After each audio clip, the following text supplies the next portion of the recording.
Hey, Coach. So I seen the last couple games you guys put out a lineup with Tice and Plumlee. Is that something that you guys are trying to see if you can go forward and use it in the playoffs?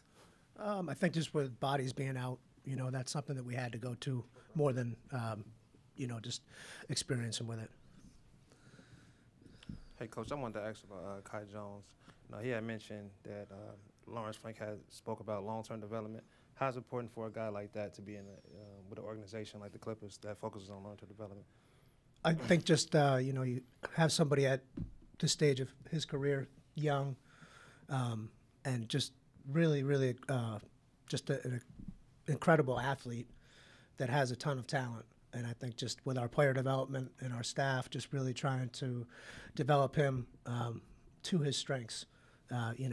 Obviously lob threat, could be a rim protector. So just really trying to dial into developing him and all the other things offensively and defensively, whether that's screening angles or coverage, with pick and rolls. But, just really on both sides of the ball, trying to lock into all the little details that can help him, play to his strengths even better. Coach, two-parter here. First of all, how tough was it to slow down Boban in that fourth? Pretty tough. He's a big boy. But X got that jump ball against him. He did. And then second part, just your perspective of how, Luka and Kyrie, just what you've seen early, how they've kind of mastered that tandem that they have going on there in Dallas, and how much of a difficult task that'll be to kind of defend them. Yeah, you have two elite scorers and attackers. So, it'll be a challenge for sure. Our staff has already dove into it, the last couple of days knowing that we're locked in to play them. So we're getting ready for a lot of different coverages and, just getting ready for both those guys being on the floor together. Things will change probably when one of them is off the floor, but when you have both those attackers out there, then, you're forced to make some tough decisions and read the game in terms of how they're playing. Coach, kind of touching on that a little bit, what goes into the preparation of trying to dive into one single opponent as the playoffs, as you prepare for the playoffs? It's just getting into more layers than the regular season. You're really diving into everything from what has worked against them, what they're doing really well, how you can slow that down, how you can prepare for it. So just, getting to the next layers of that postseason. And that could be, anything from after timeouts, late game situations. Everything is a little bit more in depth and studied a little bit more and reviewed, with the players. Coach, before things get way more serious next week with the playoffs, I'm just kind of curious, what's been your favorite moment in this season with so many different highs and so many different lows, the comebacks, what was your favorite moment?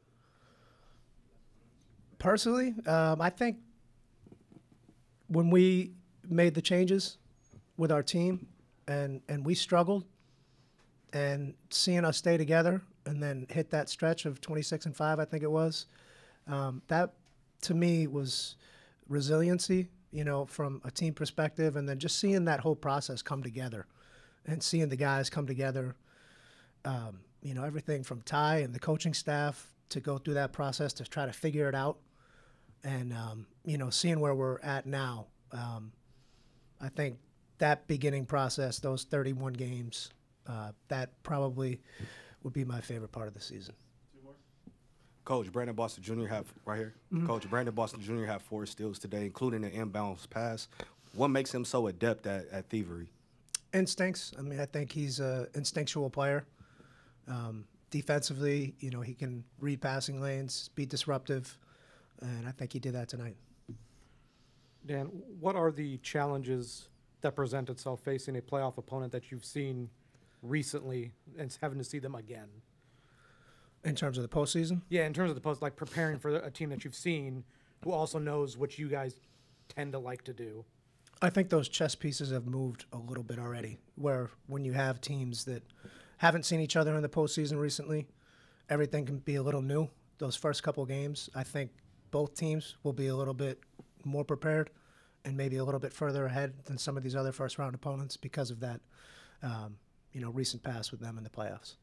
Would you prefer to see a different team, like a team that you haven't played recently in the playoffs, as opposed to a team that you have played in the last couple of years? No, I don't think there's a preference. No, I mean, we have Dallas, and we're ready for Dallas. Thanks.